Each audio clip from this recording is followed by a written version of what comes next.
చెక్క,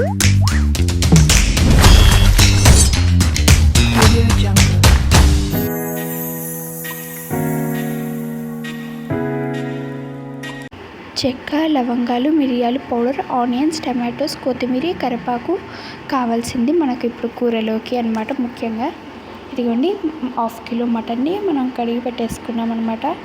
చూడండి, ఇంకా మనం మిక్సీ జార్లో ఎర్ర మిర్చి, సాల్ట్ వేసేసుకోవాలి. ఇదిగోండి చూసేయండి. ఇంకా మనం మిక్సీ చేసేసుకోవాలన్నమాట. ఈ పౌడర్ని మేము కారం యూజ్ చేయము, అందుకే ఇది యూజ్ చేస్తున్నాం అనమాట. ఇవన్నీ మేము మిక్సీ చేసేసుకున్నాం. మళ్ళీ ఎల్లగడ్డలు, తెల్లగడ్డలు ఉంటాయి చూడ వేసుకోవాలి. ఎల్లుల్లిపాయలు కూడా అంటారు వీటిని. ఇదిగోండి మనం మిక్స్ చేసుకున్న తర్వాత ఇలా వచ్చేసింది అనమాట. చూడండి, ఇలా వచ్చేసింది. ఇప్పుడు మనం వాటర్ సైడు చింతపండు ఇంకా వాటర్ కలుపుకున్నాము. ఇంకా మనం పొయ్యి మీద కుక్కర్ వేసుకొని అందులో ఆయిల్ వేసుకోవాలి. వేసుకున్న తర్వాత మామూలు ఫ్లేమ్లో పెట్టాలి, కింద మంట. ఇంకా పెట్టేసి ఆయిల్ వేసుకున్న తర్వాత చూడండి, ఇప్పుడు మనం ఇందాక చూపించిన ఆనియన్స్ని అందులో వేసుకోవాలి.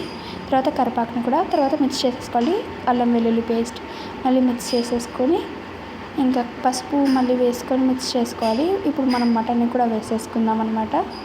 చూడండి, ఇప్పుడు సాల్ట్ వేసుకొని మటన్ మీద మిక్స్ చేసుకోవాలి టక. ఇదిగోండి మనం మూత పెట్టేసి ఒక 5 విజిల్స్ అండి. ఇదిగోండి మనం టమాటోస్ కట్ చేసుకుంటున్నాం ఇప్పుడు.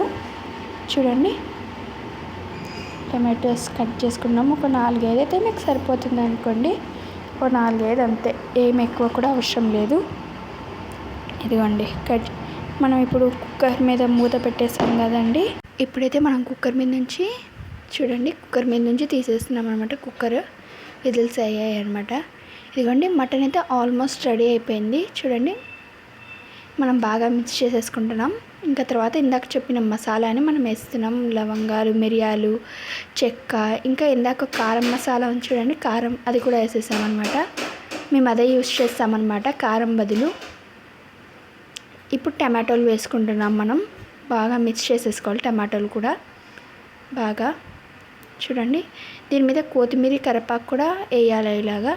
తర్వాత వాటర్ వేసి కలిపేసేయాలన్నమాట. వేసుకున్న తర్వాత ఇంకా సాల్ట్ వేసేసుకోవాలన్నమాట మనం. చూడండి, 1 టీ స్పూన్ అట్లా వేసుకొని మళ్ళీ మూత పెట్టేసుకోవాలి.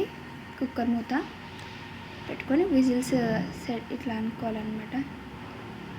ఇప్పుడు అన్నం కూడా ఇంకొక సైడ్ అవుతుందన్నమాట. అన్నం కూడా రైస్. ఇప్పుడు మనం కుక్కర్ పొయ్యి మీద పెట్టేసుకున్నాం. ఒక 4-5 విజిల్స్ వచ్చేంత వరకు. 4-5 విజిల్స్ వచ్చిన తర్వాత మనం తీసేసామన్నమాట మూత. ఇదిగోండి చూడండి, మటన్ అయితే రెడీ అయిపోయింది.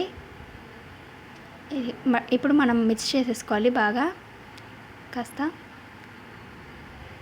ఇప్పుడైతే మనం కొత్తిమీర ఇట్లా వేసేసుకోవాలి దాని మీద గార్లిష్ లెక్క.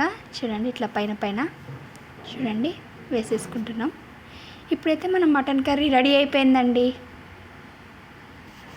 సూపర్ టేస్టీ మటన్ కర్రీ మేము తింటున్నాం అనమాట. సూపర్గా ఉందండి, యమ్మీ.